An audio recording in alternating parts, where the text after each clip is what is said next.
Greetings and welcome to Distillate.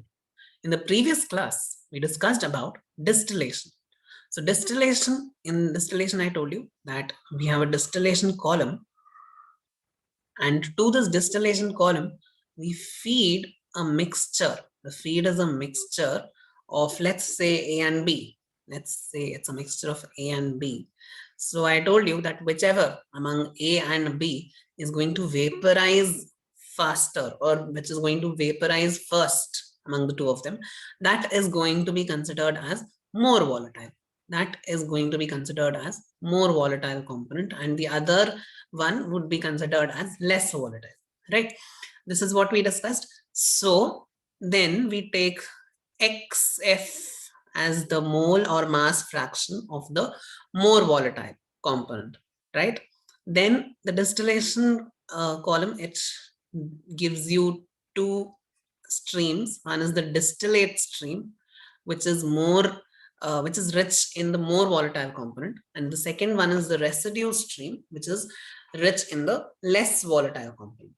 And then we studied that we'll have XD and XW as mole fraction of more volatile component and distillate, and mole or mass fraction of more volatile component in the residue. All right. Then accordingly, we discussed that there would be two equations. According to what I have in front of me, there can be two equations, F equals to D plus W.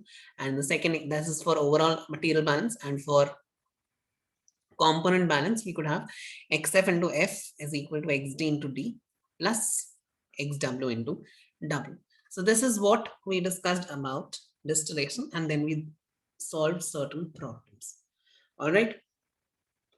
So today we are going to solve one of the problems that I gave you in the previous lecture, and I told you that you have to solve this, and we'll be discussing the solution in the next video. So here is the solution for this problem. Hope you people have at least tried to solve this problem, and if you have got the solution, then very good. If not, then please have a look at how to solve this problem. All right. So this problem basically, it combines the previous unit operations that you learned, that is mixing, evaporation, and distillation. All right. So here we'll be dealing with three streams. One with 90% aqueous solution of benzene, second with 60% aqueous solution of toluene, while third with 60% aqueous solution of xylene are fed at equal molar flow rates into a mixing unit. So first of all, as I told you, the first step to solve any material balance problem is to construct the block diagram. So the first unit that we have is the mixing unit. The first unit that we have is a mixing unit. And in this mixing unit, we have three streams coming in. And all the three streams have equal molar flow rates. So that is going to be F, F, and F. All right. Then also we discussed that, over here there are three components, B, T, and X, benzene, toluene, and xylene. So I'm not going to use X, B, X, F, something like that. I'll directly use B, T, or X, right? So it is saying that it is 90% aqueous solution of benzene. That means benzene plus water. All right. So in the first solution, there is 90% benzene and the remaining is water. In the second stream, there is 60% toluene, so 0.6, and rest is water. And third stream, there is 60% xylene and the remaining is water. All right. So that's there. From the mixing unit, the mixed stream is sent into an evaporator where 40% of its water evaporates. So this mixed stream from here is sent into an evaporator. So this is my evaporator. And in this evaporator, we see that 40% of the water from this mixed stream, let's call it M, right? So from this mixed stream M, 40% of the water, it gets evaporated. So remember that whatever water would be there in the mixed stream, that would be the water that is combined water that is present in all the feed streams, right? Because there has been no addition or removal between this and this. So whatever the water has been added here, the same would be water here. So since it is given 40% of water evaporates, that means 40% of water that is fed, it will be evaporated. So we'll come to that later. Then they are saying that the solution from this evaporator is sent into a distillation column. So we send this, let's call it P. So we send this P into the distillation column. All right, in the distillation column. So from the distillation column, we get distillate and residue. All right. Now, it is given that the bottom product from the distillation column is at the rate of 500 kilomole per hour. So this is 500 kilomole per hour. All right. And contains entire xylene. Remember, it contains entire xylene. All right. So no xylene that has been fed has gone to the distillate. All of the xylene that was fed has come here. So whatever xylene was present, it has come here. So here there would be no xylene. X is equal to 0 over here. All right. So the bottom product contains 90% xylene and 10% water. So that is why I have given X equals to 0.9. All right. Find the composition of the top product. So we have to find B, T, and X for the top product. So X is 0, obviously, for the top product. Remaining, we have to calculate. All right. So this is our basic block diagram. So now this is for more than one units. So definitely we can use the method of system boundary. So we are going to take a green box. We are going to make a control volume. So this is my control volume that I'm going to make from here as well.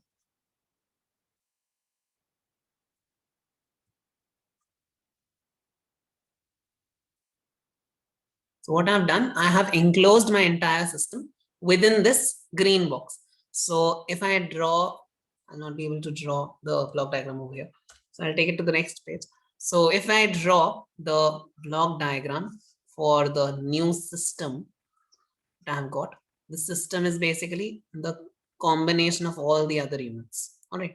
So if I draw this block diagram, then you will get, the feed streams will come. So this is F, this is F, and this is F, right? Then again, M is unit to unit transfer. And I told you when there is unit to unit transfer, then we don't include that stream in the green box, right? So this is not going to be included. Then the next is E, which is again unit to surrounding transfer. So we'll include E. So E is coming out here. All right. Then we are going to have P, which is again not going to be included in the green diagram because it's again unit to unit transfer. Then we have D and W, which is unit to surrounding transfer. So we'll have D and we'll have W. Right. So W here, it's given to be 500 kilomole per hour. Here xylene is 90% and remaining is water. Here we have xylene 0 and we don't have any idea about benzene and toluene, right? Here F we don't know, but we know that in one of the streams we have 90% benzene, rest water. In one of the streams we have 60% toluene and rest water. And in another last stream we have 60% xylene and remaining is water. So this is what we have till now from the question, right? So now we want to simplify our question, right? So if we want to simplify, we want to simply solve a question, then in order to do that, what we actually need to do is we need to take, like there are so many streams over here, 1, 2, 3, 4, 5, 6. There are 6 streams over here. So if we start making equations all together, then it would get quite complicated, right? So instead of making all the equations together, let's see which stream has maximum information given about it. So definitely it's this stream. This stream, it has W, it has X, and it also has water. So it has the molar flow rate as well as the composition. All right. So we are going to definitely take this stream into consideration. All right. We are going to take this stream for a first equation. We are going to take this stream into consideration. And the next stream that we have to take is a stream that contains one of the components, because obviously if we take overall material balance equation, then for that we'll have to take all the streams into consideration. We don't want that. We want to take minimum number of streams into consideration. So we'll do component balance first. All right. So I'm doing this just because the question is quite complicated. All right. If you don't want to do it this way, you can simply form overall material balance, component balance equations and solve it. You will get to the answer, but it would be a bit lengthier. All right, so I'm trying to make the solution shorter. Since you've now dealt with a lot of material balance problems, so you can do that, right? I was going step by step before because you people were not very clear with material balance. We just introduced material balance to you. But now it's quite enough. We have solved enough problems. So you should be clear with material balance.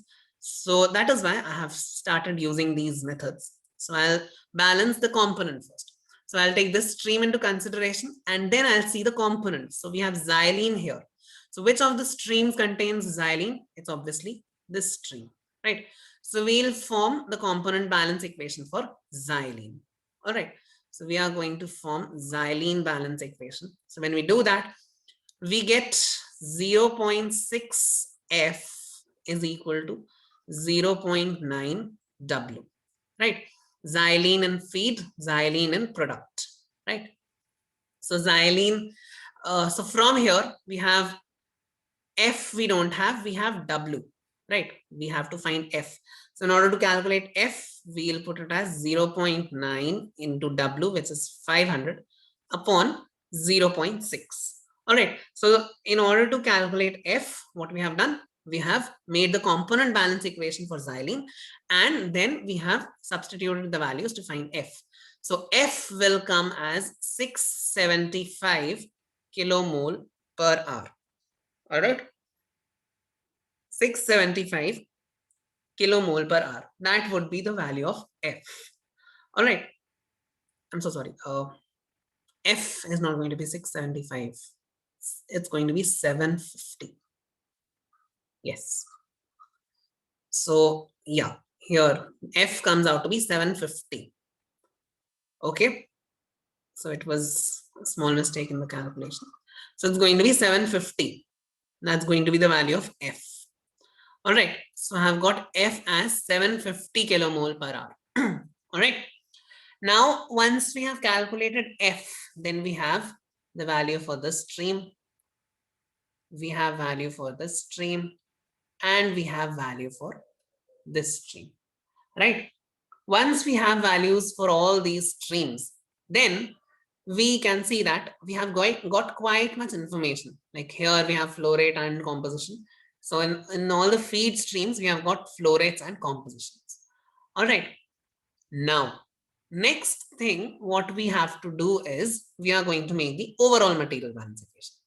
So when we make the overall material balance equation, so we get F plus F plus F input is equal to E plus D plus W. All right, E plus D plus W. So from here, you can get E plus D is equal to 3F minus W. All right, so let me keep this as equation number 1. All right, E plus D is equal to 3F minus W. I have the value of F as 750. I have the value of W as 500. All right.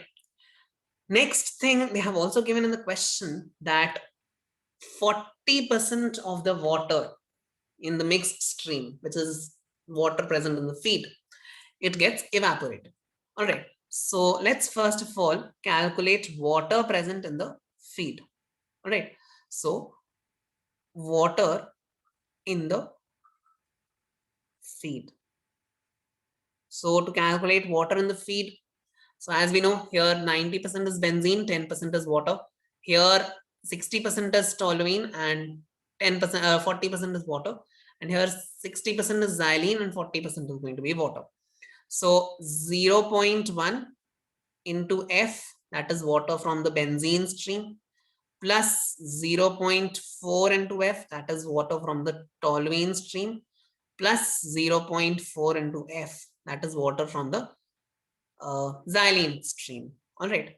This is the water in feed. All right. This is the water in feed. So we get 0.9 into F, that is F is 500, so we get 675 kilomole per hour. All right, here I forgot to divide by 0.6 for this equation, the first xylene one. That is why we got 675. So it's actually 0.9 into F, that is 675. All right, that is what we are going to get for water in the feed. Right, here what we'll get is water in the feed, that is 675 kilomole per hour. All right. So therefore, water evaporated is 40% of water in the feed. Right. 40% of water in the feed, that is 270 kilomole per hour. All right. 270 kilomole per hour. That is the water in the feed. The water that has evaporated. So we have got E in equation number 1. So from this, we are going to get D. From this equation, we'll get D as 3F minus W minus E. That is 3 into 750 minus W, that is 500, minus E, that is 270. All right. So D we'll get as 1480 kilomole per hour. All right. That is what we are going to get, 1480 kilomole per hour. So once this is done, so we have E as well, 148, we have E as 270 kilomole per hour, and we have D as 1480 kilomole per hour. Now we can simply do component balance for this stream as well, since we have molar flow rates as well as the compositions we have to calculate. So we are going to do component balance. So let's do component balance for benzene. So when we do component balance for benzene, so we are going to get benzene in the feed, that is 0.9 F is equal to benzene in the distillate, right? So let's say XB is the mole fraction of benzene. So XB into D, that is 1480, right? So XB you will get as 0.9 into 750 upon 1480, right? Hence, the mole fraction of benzene that you get is 0.4561. All right. So 45.61% is the benzene in distillate. All right. Then we have toluene that we need to balance. So toluene in feed is 0.6 into F. And let's say XT is the mole fraction of toluene in distillate. So XT into D is the toluene that is in the output. So we'll get XT is equal to 0.6 into F, that is 750 upon 1480. That is going to be equal to 0.3041. All right, that is what we have for XT. All right, hence we have XB, we have XT. So that's what we had to calculate, right? We only had to calculate the composition of the top product. So this is what we have. All right. Okay. So since this problem is done now, we are done with distillation operation. So hope distillation is very clear.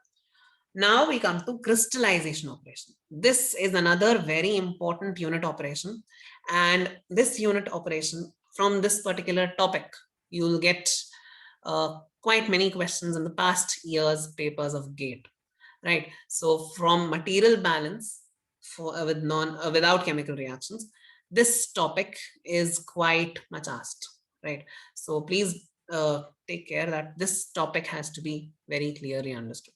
All right. Although all the topics need to be understood very clearly because all of them are quite important. We'll be using all of them. But for now, crystallization, you need to understand very clearly because this is quite important for GATE as well. All right. So in crystallization, what we basically do is that we have a feed solution. All right. We have a feed solution. It is fed to a crystallizer. So what happens? The crystallizer, it you have whatever the solution that you have, it contains solute, right? It contains solute plus solvent, right? So some amount of solute, it comes out of the solution. I'll just explain how it happens. All right. So some amount of solute, it comes out of the solution and uh, it forms solid. Okay, it comes out as solid particles. All right. So this solid solid solute that has come out of the solution, this solid is known as crystal. All right. This solid is known as crystal. So these crystals are separated, and whatever is remaining, whatever solution is remaining, that comes out as mother liquor. Okay, so whatever solute has been separated from the solution, whatever remaining in the solution, that plus solvent form the solution, from the solution, and we get the mother liquor. All right, that is the mother liquor. Now let's see how this process actually takes place. So for that, I would be explaining a very important term: saturation and supersaturation. All right, saturation and supersaturation. These two terms I'll be explaining. So let's forget the solution for some time. Let us assume that we are talking about your body. All right. So what you're going to do is, if suppose you're hungry, so you're going to eat, right? You're going to eat something. So when you'll consume food, your body is going to digest that food. All right. So that food, it's going to be stored somewhere in your body, right? So you keep on eating, you keep on eating, you keep on eating, and the body will keep on digesting that food. But there would be a point of time when you'll not be able to consume food at all. All right.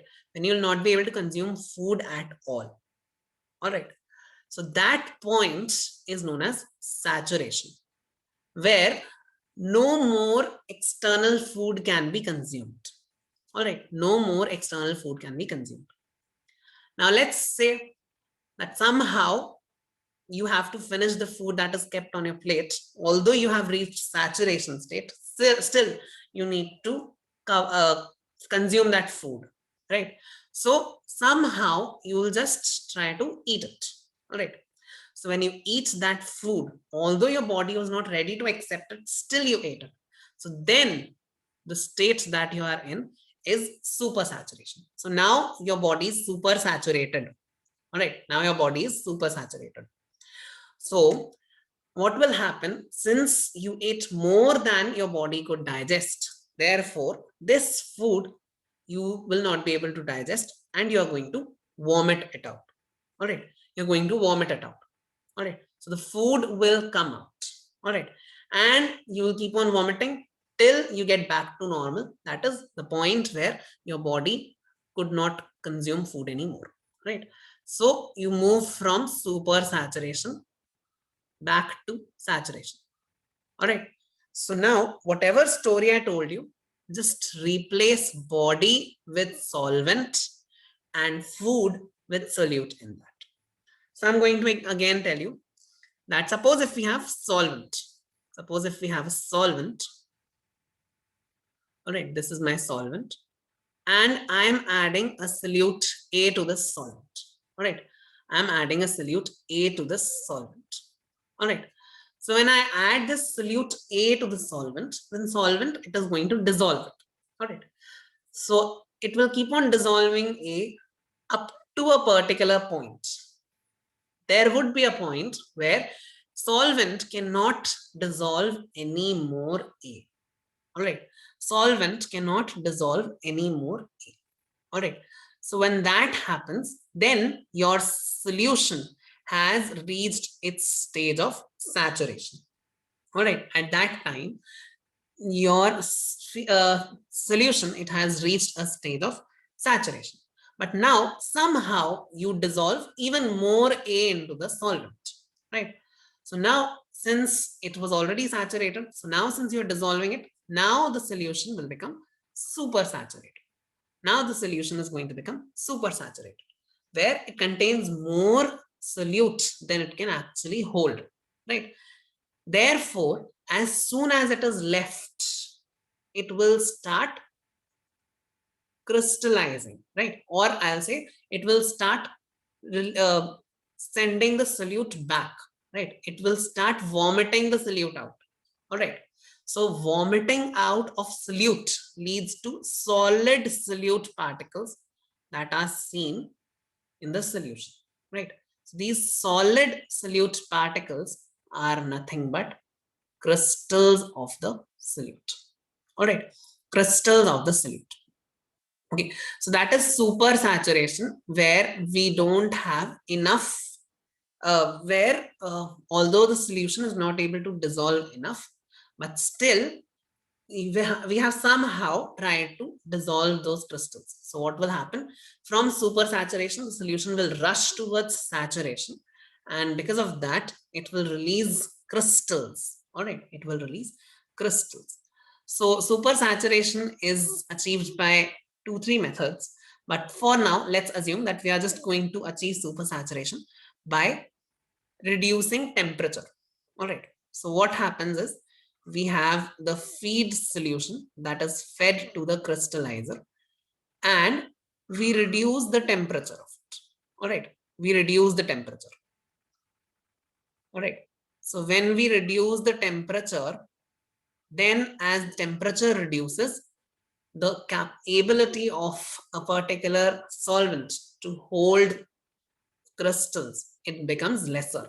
All right, so that ability reduces, therefore it can hold lesser amount of solvent, right? So now the feed solution, since we have reduced its temperature, so it becomes super saturated. All right, it becomes super saturated because it is holding more than required. All right, it is holding more than it can actually hold. All right, holding more than it can actually hold. So by this method, we have actually dissolved crystals in the solution by reducing the temperature. All right, so what will happen as soon as the solution is left for some time, not even for some time, even for a second, if the solution is left, what will happen? It will move towards its saturation state. All right, it will move towards its saturation. All right, so how will it move towards the saturation? By vomiting out all the crystals, all the extra solid that is there inside this solution, right? So this extra solid that is present inside this are the crystals. So it will keep on releasing crystals till it reaches saturation. All right, till it reaches saturation. So once it reaches saturation, it will stop releasing crystals, and then whatever the solution is left, it will come out as it is. All right, whatever the saturated solution is left, it will come out as it is. So now we'll have crystals plus this saturated solution. The saturated solution is called as mother liquor. All right, the saturated solution is called as mother liquor. So that's what I have done over here. I have the feed solution. This feed solution has been taken to the super saturation level, and from super saturation level, it has been expelling out crystals till it reaches its saturation. So it gives you crystals and mother liquor, which is saturated. All right, which is saturated. All right. Another way of achieving saturation is by evaporation. What we can do is we can evaporate. All right, we can evaporate some amount of water. So when we evaporate some amount of water, that means we are increasing the concentration. We are increasing the concentration of the solution, right? We are increasing the concentration of solute in the solution, to be more precise, right? So since we are increasing the concentration of solute in the solution, so there would be a point of time where it will reach saturation. All right, but if we keep on removing water, then it would become supersaturated. All right, it would become supersaturated. And then again, we get crystals and mother liquor in the saturated form. All right. So two methods I have told you. One is by reducing the temperature and second is by evaporation. All right. So that is what is there. Then we have crystals that are of two types, mainly anhydrous and hydrated. So anhydrous crystals are the crystals which are alone. All right. Salts that are alone. All right. And hydrated crystals have these water molecules attached to them. So these are hydrated crystals. So whenever we talk about anhydrous crystals, then in that case, the fraction of solids, the mole fraction or mass fraction of solids in the crystal is 1. All right. If we have anhydrous solution, then anhydrous crystal, then in that case, the fraction of solids in the crystal is 1. So the mole fraction or mass fraction is generally denoted by Xc, mass fraction of solids in the crystals, or mole fraction of solids in the crystals. So it's denoted as Xc. So Xc is equal to 1. All right. Then if it is hydrated in nature, for anhydrous Xc is 1. If it is hydrated in nature, then what we'll do, suppose if we have to calculate the mole fraction of mass fraction of magnesium sulfate hydrated. So what we'll do, we'll find the molecular weight of anhydrous salt and divide it by the molecular weight of hydrated salt. So anhydrous MgSO4, that is MgSO4, its molecular weight is 120.3. Then we have found the molecular weight of hydrated MgSO4, that is MgSO4.7H2O, that is 246.3. And then we have divided 120.3 by 246.3. So that is what we have got, Xc 0.4884. All right. So this is my Xc. So similarly, you can calculate the value for different other hydrated salts. All right. So the mass fraction is equal to molecular weight of the anhydrous salt upon molecular weight of hydrated form. All right. Then we have another term, that is solubility. So solubility is usually represented like this: weight of solute upon weight of solvent, or it may be represented in terms of mole fraction or mass fraction. All right, but generally you see solubility is given as weight of solute upon weight of solvent. All right, so if you get solubility, suppose if it is 50% and it is written W by W, so that means that solubility is actually in the form of weight fraction. All right, but if they give you that the solubility is 50 gram solid or 50 gram A upon 100 gram water, if something like this, then it means they have given it in the form of weight of solute upon weight of solvent. All right, we'll see in questions how it works. All right, so if we have it in terms of weight fraction, then nothing is supposed to be do. But if suppose we don't have it in the form of weight fraction, we have solubility in this manner. All right, so in that case, in order to convert solubility to weight fraction, we are going to do solubility upon 1 plus solubility. It's quite simple, right? It's quite simple to attain this thing. So if we take 1 kg of solvent, then weight of solute is going to be solubility. Therefore, we get weight fraction as weight of solute upon weight of solute plus weight of solvent. Solubility upon solubility plus 1, right? So that's how you get the weight fraction. All right. So once we are clear with these things, then we can move to an example problem.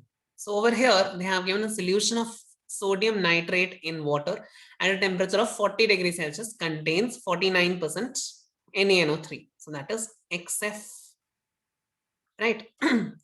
Then they have given that the weight of sodium nitrate that may be crystallized from 1000 kg of original solution, that's F, by reducing the temperature to 10 degrees Celsius. So they are achieving they are achieving supersaturation by reducing the temperature.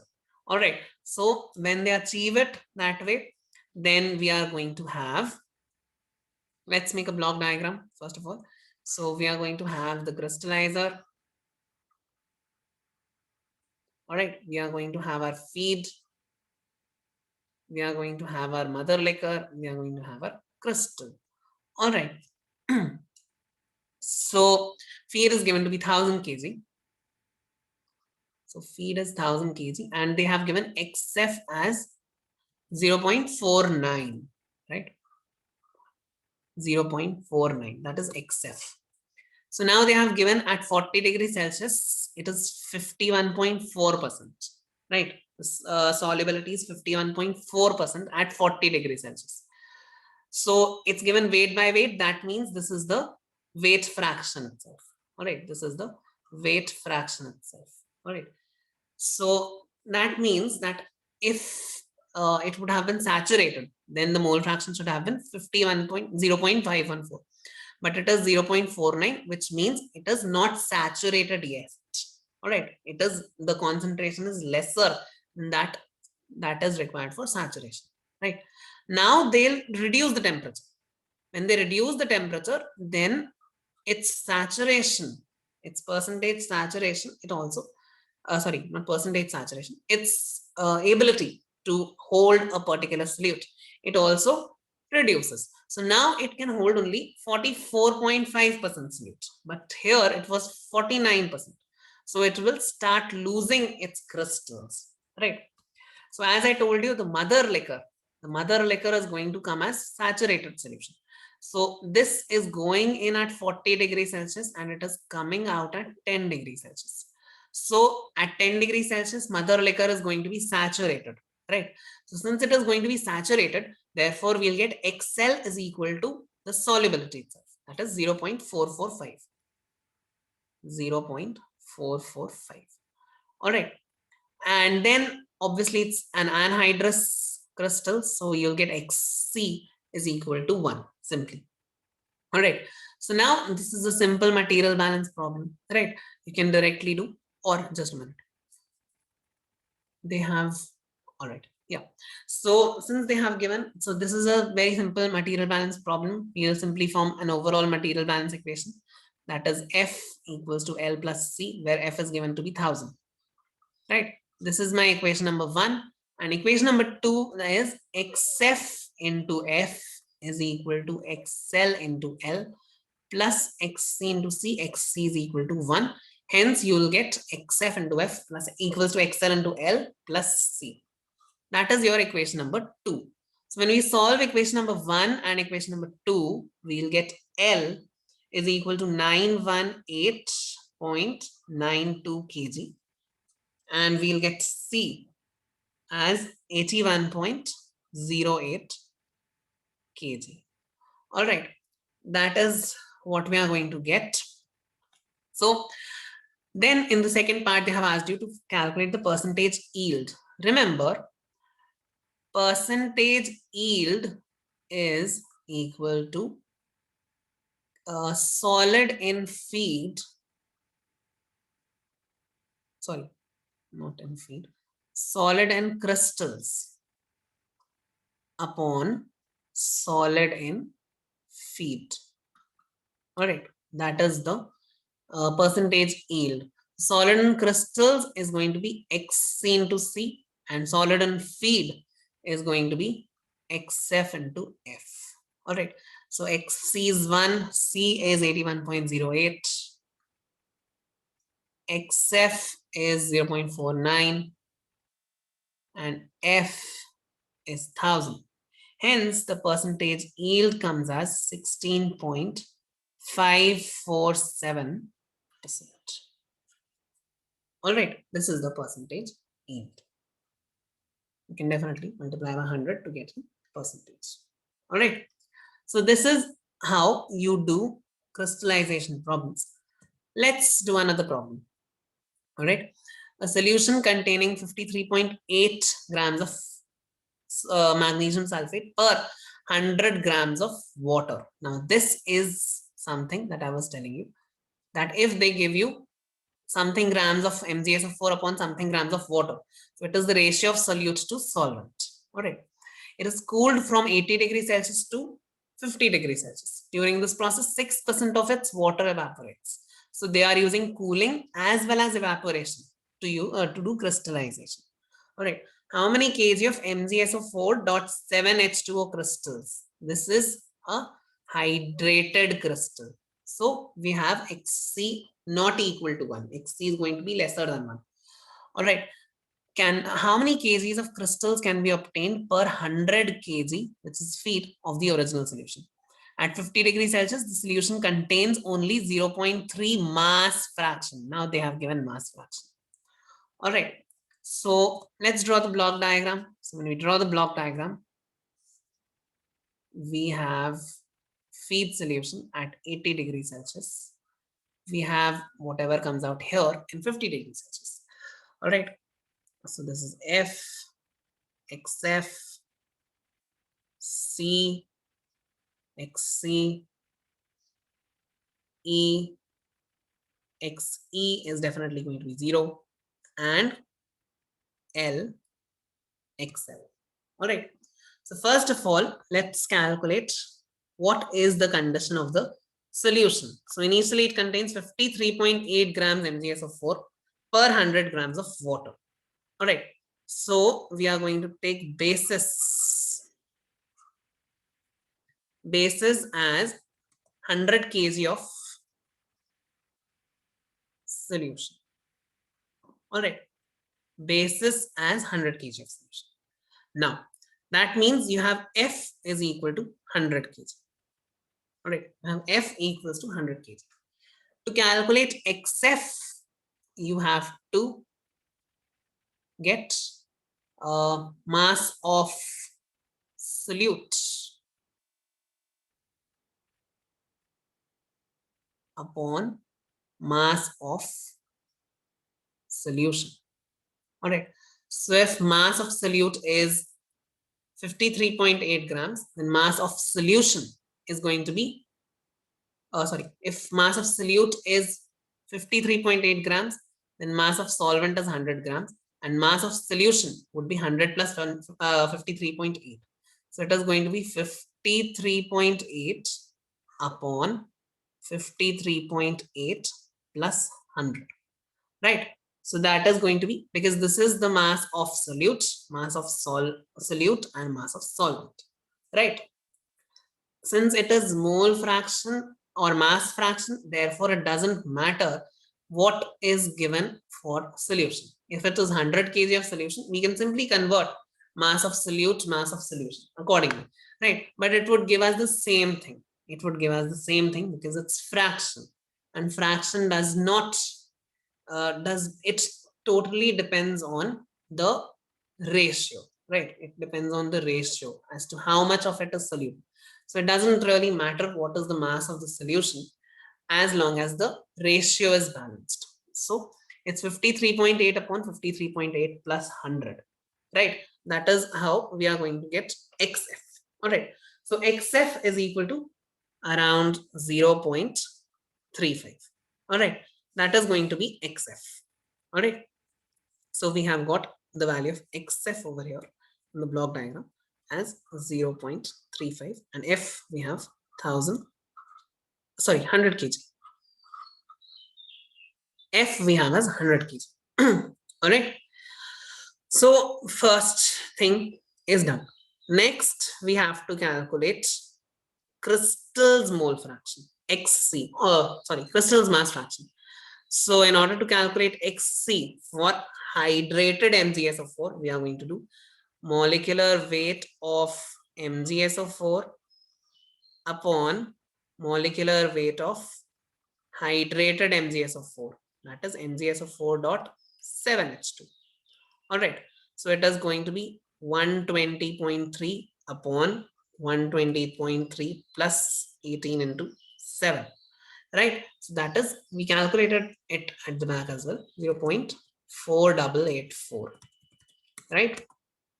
So it's going to be 0.4884. All right. Then once we have got XC, Then we move on to XL. So since XL means mother liquor is at 50 degrees Celsius and it is going to be saturated. Of course, the reason we just discussed.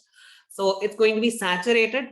Therefore, it should be whatever is the uh, solution condition at 50 degrees Celsius. So it is saying in the question that at 50 degrees Celsius, it contains only 0.3 mass fraction of MgSO4. So XL is going to be 0.3. All right, at 50 degrees Celsius. This is what is given in the question. So we have completed the block diagram, right? Now the only part is to find, no, wait, we have not found E. We have not found E yet. So they have given that 6% of water evaporates. So what is the water and feed? Once again, we are going to calculate water and feed. So water and feed is equal to solid 1 minus XF into F, right? So if there is 35% solid, then 65% water. 0.65 into F, that is 65 kg. Now 6% of water evaporates, right? Therefore, water that evaporates, E, is 0.06 into 65, that is 3.9 kg. That is the water that evaporates. All right. So once we have found E equals to 3.9 kg, then in that case, we can write it over here. Now our block diagram is complete. So now what we have to do, now we are going to form the material balance equations. So we will get input F is equal to output E plus C plus L, right? So we have got F, we have got E, therefore we will get C plus L as F minus E, that is 100 minus 3.9, that is 96.1. This is your equation number 1. Then we'll form component balance equation. So component balance equation is XF into F is equal to XC into E plus XC into C plus XL into L. This part is 0, right? So this is going to be 35 is equal to XC was 0.4884, C plus XL is 0.3 L. All right. So once we solve equation number 1 and equation number 2, we get C equals to 32.75 kg and L we'll get as 63.35 kg, right? This is what we got. Now suppose if they would have asked us the percentage yield, then percentage yield would have been XC into C upon XF into F. That is XC is 0.4884 into 32.75 upon XF is 0.35 into 100 and this entire thing into 100%.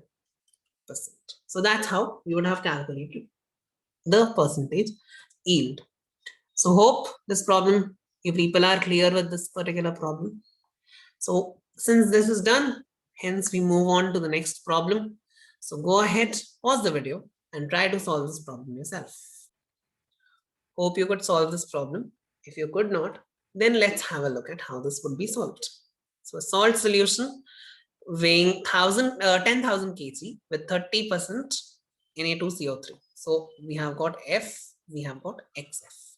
All right, is cooled at 290, cooled to 293 Kelvin. Salt crystallizes as a decahydrate. That means we have crystals of Na2CO3 dot 10H2, right? That is what we have. Okay. Then what will be the yield of crystals? And solubility is 21.5 kg anhydrous Na2CO3 per 100 kg of water at 293 Kelvin, of course, right? So this information is given for XL. All right. This information is given for XC, this information is given for XL, and this information is given for XF. 5% of water also evaporates, so they have given for E as well. All right. So once we know all this, so let's go on to make a block diagram. The block diagram for crystallization would look like this. We have F, XF, F is 10,000. XF is 0.3. Then we have E. XE is going to be 0. We have C. XC. We have L and XL. Right. So that is what we have for now. So now let's calculate individual properties. All right. So first of all, we have to calculate XC. So XC is nothing but molecular weight of anhydrous Na2CO3 upon molecular weight of hydrated Na2CO3. So it crystallizes as a decahydrate. Therefore, Na2CO3 dot 10H2. All right.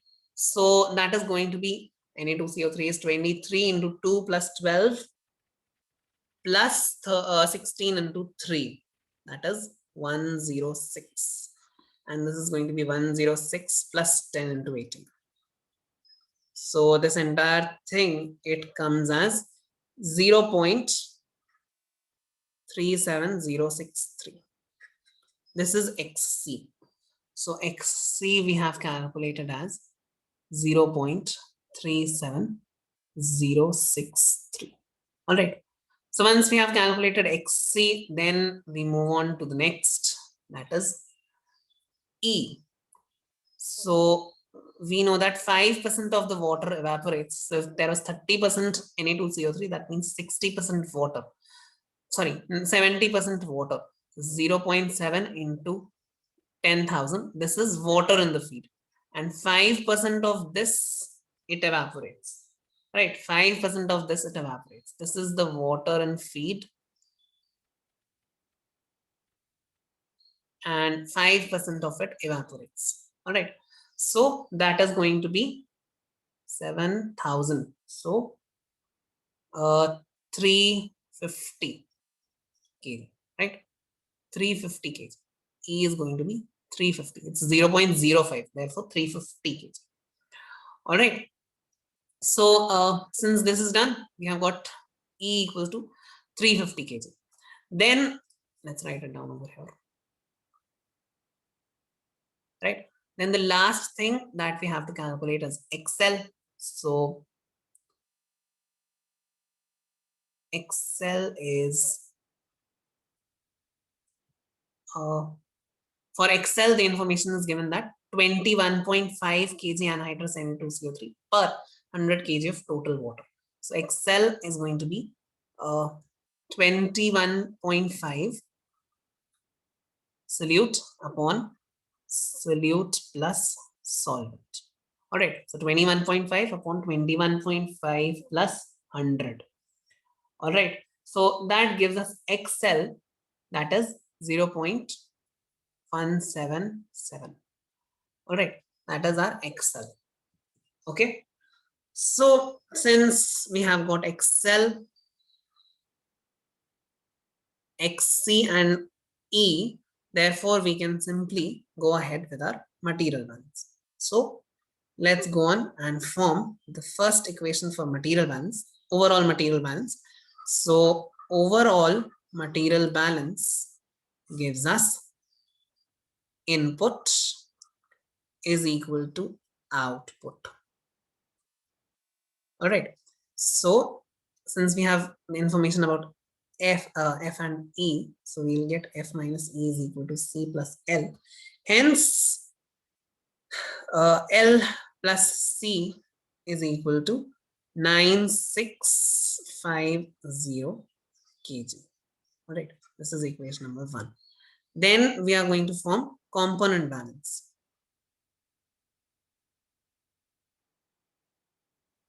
So when we form component balance equation, then we'll have xf into f is equal to xe into e plus xc into c plus xl into l.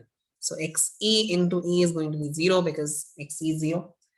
And xf is how much? 0.3. So this is going to be 3000. So we'll get 0.177 C plus 0.37063 L is equal to 3000. That is your equation number 2. So from here we can get C and L as 666. Oh, sorry, 6663.